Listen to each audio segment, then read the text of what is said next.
Bonsoir à tous. Je vais commencer par vous faire participer un peu. Alors, je vais vous demander quel est votre petit plaisir quotidien. Quelles sont les petites choses qui vous rendent heureux dans votre vie de tous les jours? Moi, par exemple, j'aime bien petit déjeuner. Ça va être souvent sortir du lit le matin. Est-ce que quelqu'un veut partager son petit plaisir quotidien avec les autres?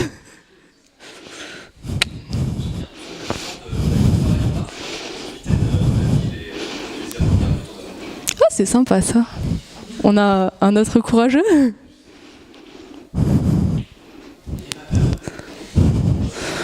Ok, j'ai amené un ami, du coup j'ai envie de le torturer un peu. Bertrand, c'est quoi ton plaisir quotidien?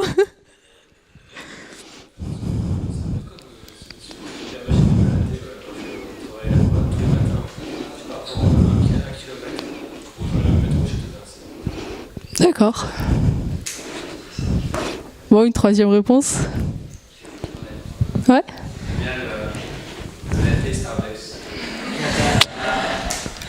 Je comprends. Ok. En fait, moi, ce que j'adore avec cette question, c'est que au fond, on prend très rarement le temps de se poser et de réfléchir à ce que sont les petites choses qui nous font plaisir tous les jours.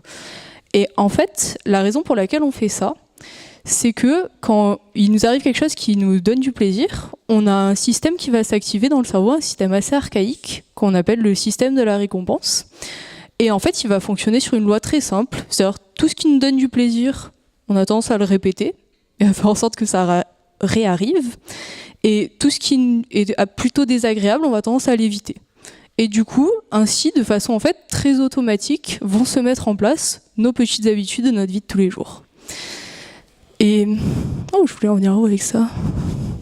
Désolée, j'ai un trou. Oui. Et en fait...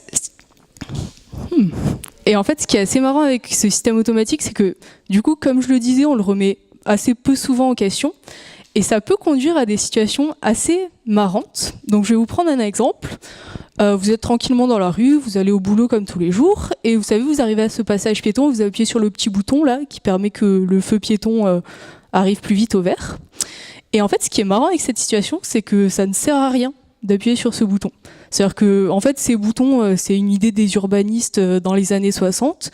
Ils se sont dit que ça serait bon que l'homme reprenne du contrôle sur cet environnement urbain froid et un peu hostile. Et en fait, ce qui s'est passé depuis, c'est qu'on s'est dit que il y a tellement d'embouteillages, ça pourrait être pas mal de synchroniser les feux rouges et de ne pas laisser n'importe quel petit piéton faire n'importe quoi avec la situation automobile et la rendre complètement pas fluide. Donc on a coupé en fait le système d'influence qu'ont ces boutons sur les feux rouges, et ce que vous faites, ça sert à rien. Mais ce qui est marrant, c'est que vous en rendez pas compte, parce que le fait d'exercer de l'influence sur notre environnement, c'est quelque chose d'agréable. C'est quelque chose qui va activer votre système de la récompense dans le cerveau, on aime ça. Et en fait, comme je vous disais, si vous aimez ça, vous allez avoir tendance à le répéter. Et du coup, il n'y a jamais un jour où en allant au boulot, vous allez là, genre, non, je vais pas appuyer sur le bouton, je vais voir si ça met un peu plus longtemps pour que le feu vert apparaisse. Et du coup, le fait de croire qu'on exerce du contrôle, c'est quelque chose qu'on va jamais remettre en question, même si on n'en exerce pas. Enfin, c'est vraiment le truc qui boucle tout seul. Et en fait, moi, mon sujet de thèse, c'est de me demander comment faire en sorte que les gens sortent de ce mode automatique, et en fait, comment les mettre dans une situation où ils réfléchissent réellement au contrôle qu'ils ont sur leur environnement. Et qu'est-ce qui se passe dans leur tête quand enfin ça arrive? Voilà, et du coup vous comprenez un peu mieux la question que je vous ai posée au tout début, c'est qu'en fait c'est assez rare qu'on prenne conscience de nos petites habitudes qui nous donnent du plaisir dans notre vie de tous les jours. Et au fond, peut-être que l'une des rares différences qui nous séparent des animaux, c'est que nous, certes on est conditionnés tout comme eux, mais on est capable d'être conscient de ce conditionnement et de prendre du recul par rapport à ça. Et si on en a la volonté, on est capable de décider d'en sortir. C'est pas évident, mais pourquoi pas. Voilà, je vous remercie de votre attention.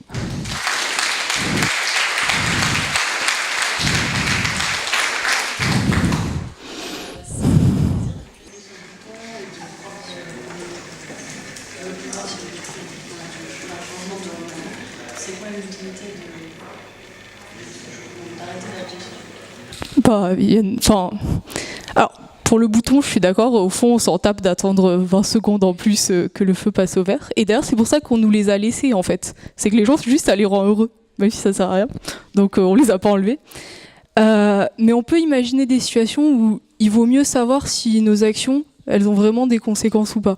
Enfin, par exemple, moi je pense à un cas, imaginez que vous voulez postuler pour un boulot, bah, si le gars il a déjà choisi quelqu'un en interne et en fait votre demande de boulot elle sert à rien. Enfin, moi perso je préfère le savoir en avance avant d'écrire ma lettre de motivation. Là, j'adore votre entreprise, ça doit être... Enfin, je pense quand même à plein de cas où juste faire une action c'est coûteux et du coup on a envie de savoir si ça sert à quelque chose ou pas. Enfin.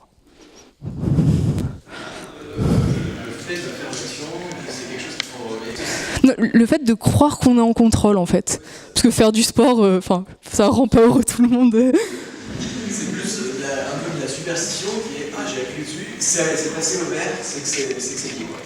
Tout à fait. Bah, d'ailleurs, il y a des gens qui pensent que les superstitions, ça vient de là. C'est un gars, une fois, il a marché sous une échelle, il s'est pris un pot de fleurs sur la tête et il fait « faites gaffe aux échelles ». Enfin, c'est vraiment un truc assez fréquent et c'est rare d'être capable de sortir de cette façon de penser. Pardon, je sais pas si c'est ta question. C'est l'action de passer à côté de l'échelle qui est en haut. Voilà, est-ce que c'est après coup, de passer à côté de l'échelle et tu dis c'est bon, il m'est rien arrivé, c'est que ça marche. Alors, est-ce que c'est le fait de ne pas faire une action qui te rend heureux ou est-ce que c'est le fait de croire que ça a eu des conséquences, c'est ça? En fait, comme je le disais, de base, on adore être en contrôle. On déteste qu'on nous dise « Ah, ce truc-là, ça sert à rien ». Donc, juste, on va rester dans cette croyance que nos actions, ça a des conséquences. Et, enfin, on va essayer de ne pas avoir à remettre en question ça. Oui.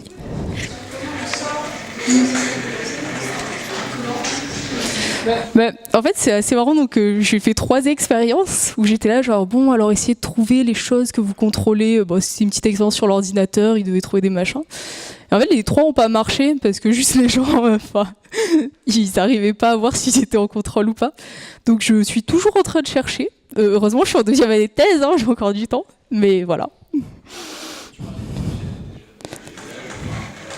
des choses qui il y a pas mal de gens, justement, qui refusent de passer en dessous. Ah oui, mais c'est marrant parce que moi-même, je suis assez superstitieuse. Donc, perso, je vais toujours garder mes porte-bonheur et tout. C'est absurde, mais si ça nous fait plaisir, pourquoi pas. Je veux dire... merci.